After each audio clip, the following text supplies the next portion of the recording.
নিয়াজ ভাইয়া, corporate up আসলে মানুষদের বা ক্যান্ডিডেটদের কিভাবে সাহায্য করছে? অ্যাকচুয়ালি আমাদের কোম্পানি যারা মার্কেটে জব সিকার, যারা জব হচ্ছে কিংবা যারা একটা জব করছে আরো বেটার জব পেতে চায়, সো তাদের সকল রকমের সাপোর্ট একটা সিঙ্গেল স্টপ সলিউশন আমাদের কর্পোরেটর প্রোভাইড করে থাকে।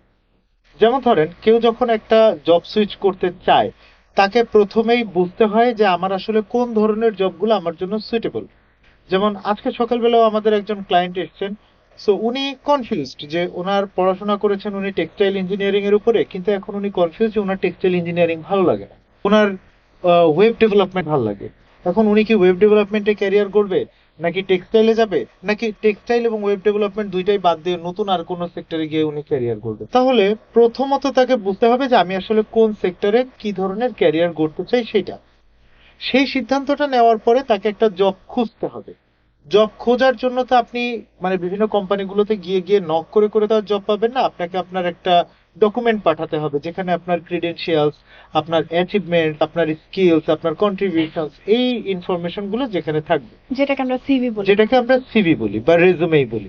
সো এইটা থাকবে। এইটার পাশাপাশি বর্তমানে যারা গ্লোবালি জব খুঁজতে চায় তাদের জন্য একটা জরুরি প্ল্যাটফর্ম হচ্ছে লিঙ্কডইন। বাংলাদেশে কেউ যদি জব খুঁজতে চায় তার অবশ্যই বিডি জবসে একটা প্রোফাইল থাকতে হবে।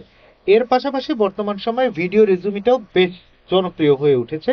তো ভিডিও রেজুমিতে কি হয়, আপনার নিজের সম্পর্কে আপনি ক্যামেরার সামনে বসে কিছু পার্টিকুলার কোয়েশ্চেনের উত্তর দিবেন এবং সেটা পরবর্তীতে আপনি গুগল ড্রাইভে আপলোড করে বিভিন্ন রিক্রুটারের কাছে পাঠাবেন।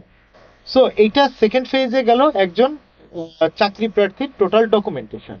থার্ড ফেজে গিয়ে তাকে কি করতে হবে, কোম্পানি রিসার্চ করতে হবে যে আমার আসলে কোন কোন কোম্পানিতে আমি জব খুঁজছি, সেই কোম্পানিগুলো কি কি, ইন্ডাস্ট্রিগুলো কি কি, ওই কোম্পানির এইচআর এ কারা কারা আছে, তাদের ফোন নাম্বার, ইমেল আইডি, এগুলো খুঁজে তার একটা প্রপার কোম্পানি রিসার্চ করতে হবে। ফোর্থ স্টেজে গিয়ে তাকে কি করতে হবে, তাকে হ্যাবিট বিল্ড করতে হবে যে আমার নেক্সট জব সুইচ করতে চাচ্ছি, তার মানে এখন আমার একটা জব হচ্ছে জব সুইচ করার জন্য যা কিছু করতে হবে সবকিছু করা, এবং প্রত্যেকটা কাজ যেন আমি ডেইলি করছি কিনা এটাকে আমাকে প্রত্যেকদিন ট্র্যাক করতে হবে।